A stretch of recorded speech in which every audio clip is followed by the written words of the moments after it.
ለመድፈኞቹ አርሰናሎች ወሳኝ የተባሉ ሁለት ሰበር መረጃዎች ተሰምተዋል። አንደኛው ጥሩ የሚባል ሰበር መረጃ ነው።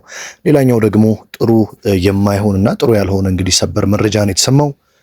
የማንቸስተር ሲቲ ተጫዋቾች ከትላንትናው ድል በኋላም እንግዲህ በድጋሚ አሁንም ስለ አርሰናል መናገራቸውን ቀጥለዋል። እንደነገርኳችሁ እንግዲህ ብዙ ጊዜ የማንቸስተር ሲቲ ተጫዋቾች እንደዚህ አይነት ጊዜያቶች ላይ ስለ አርሰናል ማውራት ይወዳሉ።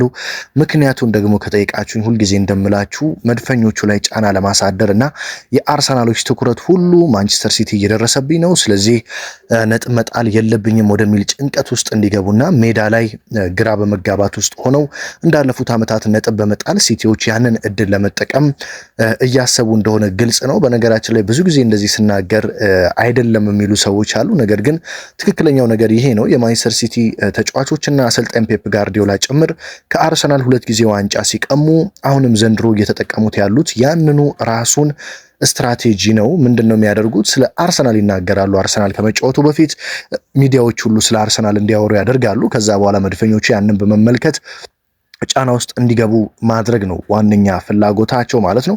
ዛሬ እንግዲህ ለአርሰናሎች በጣም ወሳኝና የሞት ሽረት ትግል ከሚያደርጉባቸው ቀናቶች አንደኛው እንደሆነ ይጠበቃል። ምክንያቱም ትላንትና ማንቸስተር ሲቲ ወልቭስን 3-0 ድል ማድረጉን ተከትሎ በአርሰናልና በሲቲ መካከል ያለው የነጥብ ልዩነት ወደ 3 ጠቧል። ስለዚህ መድፈኞቹ ይህንን የነጥብ ልዩነት ድጋሚ ወደ 6 ለመውሰድ ከፍተኛ በሆነ መንገድ እንግዲህ ድል ለማድረግ ጨዋታውን ያደርጋሉ ተብሎ ነው የሚጠበቀው ማለት ነው። የማንቸስተር ሲቲ ተጫዋቾች ከጨዋታው በኋላ ምንድን ነው የተናገሩት የሚለውን ከጠይቃችሁኝ የመጀመሪያውን ንግግር ያደረገው ትላንትና እንግዲህ ሁለተኛውን የሲቲን ግብ ያስቆጠረው ኦራይሊ ነው።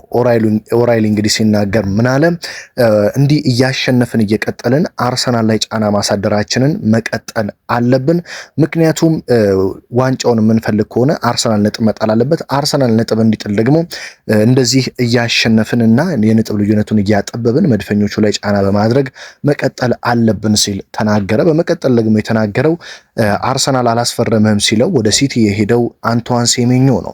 ታዲያ አንቷን ሴሜኞ ደግሞ ምንድነው የተናገረው ንግግር? የነገን የአርሰናልና የብሬንፎርድን ጨዋታም ቁጭ ብዬ ነው የምመለከተው። በእርግጠኝነት ውጤቱ እኛ እንደምንፈልገው ሆኖ እንደሚጠናቀቅ አስባለሁ። ስለዚህ ነገ ጨዋታውን እመለከታለሁ ሲል የነገው የዛሬው ማለት ነው የብሬንፎርድና የአርሰናል ጨዋታ ሲቲ በሚፈልገው መልኩ ወይ አቻ ወይ ደግሞ ብሬንፎርድ እንዲያሸንፍ እንደሚፈልግና በዛ መልኩ ይጠናቀቃል ብሎ እንደሚያስብ አንቷን ሴሜኞ ተናግሯል ማለት ነው። በሌላ በኩል በስተመጨረሻ ደግሞ ፔፕ ጋርዲዮላ ነው ንግግራቸውን ያደረጉት። ፔፕ ጋርዲዮላ ምንድን ያሉት? ከዚህ በፊት አርሰናል ነበረም ቀድሞ እየተጫወተ እኛ ላይ ጫና እያሳደረ ቁጭ ብሎ የሚመለከተን የነበረው። አሁን ደግሞ ይሄ እድል ወደኛ መጥቷል። ቀድመን መጫወታችን ትልቅ እድልና ጥሩ ነገር ነው። እኛ የቤት ስራችንን ሰርተን ጨርሰናል። ስለዚህ እጃችንን አጣጥፈንና አጣምረን አርሰናል ነገ ምን ይፈጠራል የሚለውን ቁጭ ብለን እንመለከታለን። አሁን ያለው የነጥብ ልዩነት 3 ቢሆንም አርሰናል አንድ ቀሪ ጨዋታ አለው። ስለዚህ መድፈኞቹ ነጥብ እንዲጥሉና እኛን እድል እንዲሰጡን አሁን የቤት ስራችንን ሰርተናል፣ ቁጭ ብለን ደግሞ እነሱን እንመለከታቸዋለን ሲል ፔፕ ጋርዲዮላ ሐሳቡን አጋርቷል ማለት ነው። ስለዚህ እነዚህን ሁሉ የሁሉንም ተጫዋቾች ንግግር ስትመለከቱ እንዴት አድርጎ አርሰናሎች ላይ ጫና ለማሳደር ፍላጎት እንዳለ፣ እንዴት አድርጎ መድፈኞቹ በዚህ ሐሳብ የእንግሊዝ ሚዲያዎች ደግሞ እንደምታውቁት ነው እያንዳንዱን ንግግር ያራግባሉ። ስለዚህ ይሄንን ወደዳችሁም ጠላችሁም መስማታቸው አይቀርም። የአርሰናል ተጫዋችም ሆናችሁ አሰልጣኝም አርቴታ ሆኑ ይህንን ነገር መስማታቸው አይቀርም። ስለዚህ በዚህ ምክንያት ጭንቀት ውስጥ እንዲገቡ ለማድረግና ውጤት እንዲጥሉ ለማድረግ ነው ጥረት እያደረጉ የሚገኙ። አርሰናሎች ግን ለዚህ መልስ መስጠት አለባቸው። በተለይ ዛሬ ምሽት የዋንጫ ቡድን መሆናቸውንና እንዳለፉት ዓመታት በየትኛውም ንግግር በየትኛውም የስነ ልቦና ጫና እንደማይወድቁና እንደማይንበረከኩ ለሲቲም ለጋርዲዮላም እንደዚሁም ለሌሎች የዓለም የሌላ ቡድን ደጋፊዎች በሙሉ አሳይተው ትክክለኛ የዋንጫ ቡድን መሆናቸውን የሚያሳዩበት ምሽት ነው ተብሎ ይጠበቃል። ለዚህ ነው በነገራችን ላይ የቀድሞ የአርሰናል ተጫዋች ቤርካምፕ ሽንፈትን እንዳትፈሩ እንዳትጨነቁ፣ ሌሎች ስለሚያወሩት ነገር በጭራሽ ግራ እንዳይገባችሁ፣ እናንተ ሜዳ ላይ ብቻ ስራችሁን ሰርታችሁ ውጡ ሲል ለአርሰናሎች መልእክት ያስተላለፈው። መድፈኞቹ ይህንን በሚገባ ዛሬ ሜዳ ላይ በመተግበር ማሳየት አለባቸው ብዬ አስባለሁ። በእርግጥ አርሰናሎች አሁን ላይ ጥሩ የማይባሉ የጉዳት ዜናዎች እየተሰሙ ነው የሚገኙት። ሁለቱን ሰበር መረጃዎች በዚሁ ስነግራችሁ የመጀመሪያው እንግዲህ የካይ ሃቨርትዝ ጉዳት ነው። ወደ ጥሮቹ መረጃ ከማለፌ በፊት የካይ ሃቨርትዝ ጉዳት እንግዲህ እጅግ በጣም ለአርሰናል ደጋፊዎች በተለይ የሚያስቆጭ ነው። ምክንያቱም ካይ ሃቨርትዝ ወደ ሜዳ ከመጣ በኋላ አርሰናል ከቪክተር ዮኬሬሽ ጋር ያለው ኬሚስትሪ፣ መድፈኞቹ በመሃል ሜዳ ላይ ከኦዲጋርድ ይልቅ ሃቨርትዝ ሲገባ ያላቸው ጥንካሬ በጣም የጨመረበትና መድፈኞቹ ተከታታይ ድሎችን እያስመዘገቡ ውጤቶችን እየያዙ የወጡበት ጊዜ ነበር ማለት ይቻላል። ካይ ሃቨርትዝም በአስደናቂ ብቃት ላይ ነበር የሚገኘው። ለዮኬሬሽ እንደ ተደራቢ አጥቂ በመሆን ኳሶችን እጅጉን ቆንጆን ኳሶችን እያቀረበ አሲስቶችን እያደረገም ጭምር ነበረ። ባደረጋቸው 4 ጨዋታዎችም ላይ 2 ግቦችን አስቆጥሮ 2 አሲስት በማድረግ 4 የግብ አስተዋጽኦችን ማድረግ የቻለ ምርጥ ጊዜ ላይ የሚገኝ ተጫዋች ነበር። ነገር ግን ትላንትና ምሽት በነበረው የአርሰናል የመጨረሻ ልምምድ ላይ የጡንቻ አለመመቸት እንደተሰማው ተረጋግጧል። ስለዚህ ካይ ሃቨርትዝ በዛሬው ብሬንፎርድ ጨዋታ እንደዚሁም ደግሞ በእሁዱ የኤፍኤ ካፕ ጨዋታና ቀጣይ ሳምንት በሚኖረው የሰሜን ለንደን ደርቢ የፕሪሚየር ሊግ ጨዋታ እንደማይሰለፍ አርቴታ አረጋግጠዋል። ጉዳቱ ከባድ እንዳልሆነ ይታሰባል። ነገር ግን ምርመራዎች አልተደረጉም። በተለይ ዛሬ አርሰናል ከብሬንፎርድ ጋር ከተጫወተ በኋላ ነገ ነው ምርመራ የሚደረግለት ካይ ሃቨርትዝ። ስለዚህ የዛኔ ነው ሁሉም ነገር ምን ያህል ጊዜ ከሜዳ ይርቃል፣ የደረሰበት ጉዳትስ ምንድን ነው የሚለው የሚታወቀው። እንግዲህ መጥፎ ጉዳት እንዳይሆንና እንደተለመደው ያው ካይ ሃቨርትዝ እንደምታውቁት ሲጎዳ ረጅም ጊዜ ነው የሚርቀውና እንደዛ እንዳይሆን እኔ በግሌ ምኞቴን መግለጽ እፈልጋለሁ። ወደ ጥሩዎቹ መረጃ ልውሰዳችሁ። ለአርሰናል እንግዲህ በጣም ደስ የሚያሰኙ መረጃዎች ደግሞ ዛሬ ጠዋት ረፋድ ላይ ተሰምተዋል። እነዚህ ጥሩ ዜናዎች ምንድን ናቸው? አንደኛው ቡካዮ ሳካ ከአርሰናል ስብስብ ጋር ተጉዟል ዛሬ ብሬንፎርድን ለመግጠም። ሁለተኛውም ማርቲን ኦዴጋርድ ሌላኛው በጉዳት የነበረው ተጫዋችም ዛሬ ብሬንፎርድን ከሚገጥመው የአርሰናል ስብስብ ጋር ተካቶ ተጉዟል። ትሮሳርድም በዛሬው አርሰናል ብሬንፎርድን በሚገጥምበት ጨዋታ ላይ ተካቶ ጉዞውን አድርጓል ማለት ነው። ስለዚህ እነዚህ 3 ተጫዋቾች ዛሬ ከአርሰናል ስብስብ ጋር አብረው መጓዛቸው ለመድፈኞቹ በጣም ትልቅ ዜና ነው። እንደ መረጃ ምንጮቹ ከሆነ 3ቱም ተጫዋቾች ዛሬ በተቀያሪ ወንበር ላይ ይቀመጣሉ፣ ለመጫወት ዝግጁ ናቸው።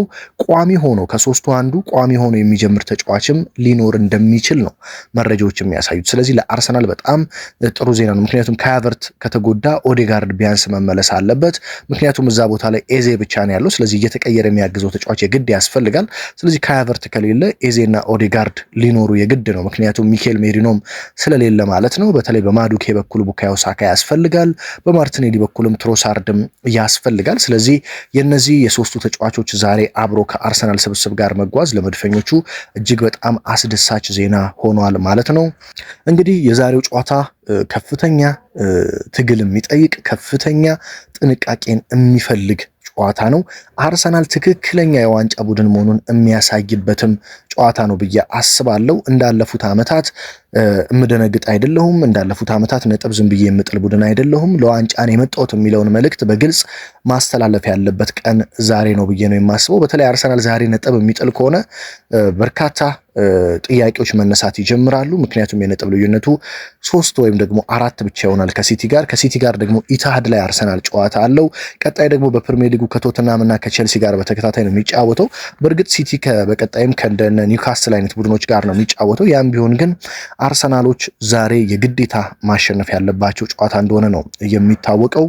ምክንያቱም ዛሬ አርሰናል ለምሳሌ ቢሸነፍና የነጥብ ልዩነቱ 3 ሆኖ ቢቆይ ድጋሚ ቅዳሜ ሲቲ ከአርሰናል ቀድሞ ነው የሚጫወተው። ምክንያቱም አርሰናል እሁድ ነው ቀጣይ ሳምንት ጨዋታውን ከቶተንሃም ጋር የሚያደርገው። ስለዚህ ዛሬ አርሰናል ነጥብ ጣለ ማለት ሲቲ ቀጣይ ኒውካስትልን ሲያሸንፍ ከአርሰናል ጋር ያለውን የነጥብ ልዩነት እኩል አደረገ ማለት ነው። ስለዚህ ይሄ ደግሞ እጅግ በጣም ከባድ ነው። ሲቲ በጎል ልዩነት መምራት የሚችልበትንም እድል የሚያገኝበት ጉዳዮች ይፈጠራሉ። ስለዚህ መድፈኞቹ ይህ እንዳይፈጠር ዛሬ ያሸንፋሉ ተብሎ ነው የሚጠበቀው። በተለይ የነ ቡካዮ ሳካ መመለስ የአርሰናል ቋሚ አሰላለፍ የተወሰኑ ለውጦች ሊኖሩት እንደሚችሉ መረጃዎች ያሳያሉ። በተለይ ቡካዮ ሳካ ቋሚ ሆኖ የመጀመር እድል እንዳለው ነው የውስጥ የመረጃ ምንጮች የሚያሳዩት። በተለይ ቡካዮ ሳካ ቋሚ ሆኖ የሚጀምር ከሆነ በጣም ወሳኝ ይሆናል። እንደምታውቁት እንደ ብሬንፎርድ ያሉ ቡድኖች ፊዚካል አካላዊ ጨዋታን የሚያበዙ አርሰናል በጣም የሚቸገርባቸው ጨዋታዎች እንደሆኑ ይታወቃል። አርሰናል እንደምታውቁት በርካታ ጊዜ ፊዚካል የሚጫወቱ ቡድኖች እንደነ ኒውካስትል እንደነ አስቶን ቪላ ያሉ ቡድኖች በጣም እንደሚያስቸግሩት የሚታወቅ ነው። ብሬንፎርድም እንደዚህ አይነት ጨዋታዎችን ከሚከተሉ ቡድኖች አንዱ ነው። በእርግጥ እንደየጨዋታው አጫወታቸው ይለያል። አንዳንድ ጊዜ ፊዚካል ይጫወታሉ፣ አንዳንድ ጊዜ ቀጥተኛ እግር ኳስ ይጫወታሉ። በእርግጥ ዳይሬክት ፉትቦልና ቀጥተኛ እግር ኳስ የሚጫወቱ ከሆነ ዛሬ ለአርሰናል ትልቅ ጥቅም ነው። ምክንያቱም መድፈኞቹ እንዲህ አይነት ጨዋታ በነፃነት ተጫውተው የማሸነፍ ብዙ ጊዜ አቅም ስላላቸው ብሬንፎርዶች ይህንን ስህተት ይሰራሉ ተብሎ አይጠበቅም። ዛሬ ብሬንፎርድ በቻሉት አቅም በደንብ በሎ ብሎክ ተከላክለው ረጃጅም ኳሶችን በመጣል ፊዚካል የሆኑ ጨዋታዎችን በመጫወት እንደዚሁም በጣም በርካታ ግቦችን በዘንድሮው የውድድር ዓመት እያስቆጠረ የሚገኘውን አጥቂያቸውን በመጠቀም እንግዲህ ድል ለማድረግ ያስባሉ ተብሎ ነው የሚጠበቀው። በተለይ እንግዲህ ከኤጎር ቲያጎ ብሬንፎርድ የፊት ለፊት መስመር አጥቂ ማለት ነው ከሱ የሚገጥማቸውን ትግል የመድፈኞቹ ተጫዋቾች ሳሊባና ማጋሌሽ እንዴት አድርገው ይወጡታል የሚለው በበርካቶች ዘንድ የሚጠበቅና እኔ በግሌ ላየው የምፈልገው ፍልሚያ ነው ማለት ነው።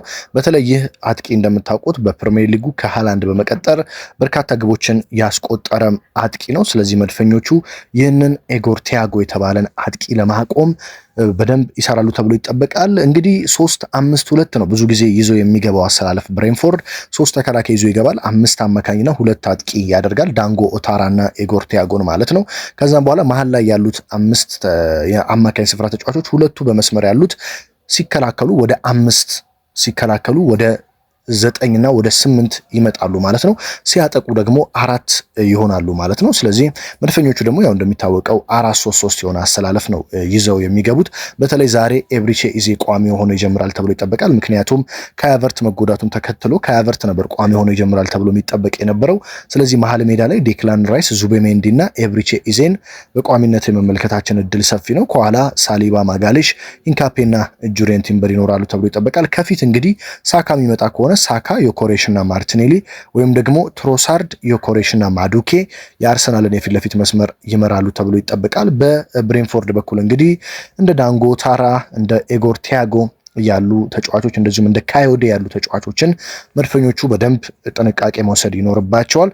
በተለይ አስቀድመው በደንብ 2 እና 3 ግቦችን በማስቆጠር ጨዋታውን መግደል ይጠበቅባቸዋል። ስለዚህ በተለይ ጨዋታው 0-0 እስከ 60 እስከ 70 የሚያመራ ከሆነ በሰው ሜዳ ስለሆነ ከባድ ፈተናን ይዞ ስለሚመጣ መድፈኞቹ በተለይ ከረፍት በፊት አስቀድመው ቶሎ ችግሮቻቸውን ለመፍታት አስቀድመው ግቦችን ማስቆጠር ይኖርባቸዋል። ዛሬ እንግዲህ ምን የሚፈጠር ይመስላችኋል? 100% ይፈጠራል ብላችሁ የምታስቡት ነገር ምንድን ነው? አርሰናል ብሬንፎርድን ስንት ለስንት ያሸንፋል ወይስ ነጥብ ይጥላል የሚለውን ጨምሮ እነማን ግብ ያስቆጥራሉ? እነ ቪክተር ዮኮሬሽ፣ ጋብሪኤል ጄሱስ እነማን ግብ የሚያስቆጥሩ ይመስላችኋል? በተለይ ቪክተር ዮኮሬሽ ዛሬ ግብ የሚያስቆጥር ከሆነ በጣም ትልቅ ነገር ነው ለሱ። ባለፉት ተከታታይ ጨዋታዎች ግብ እያስቆጠረ ነው።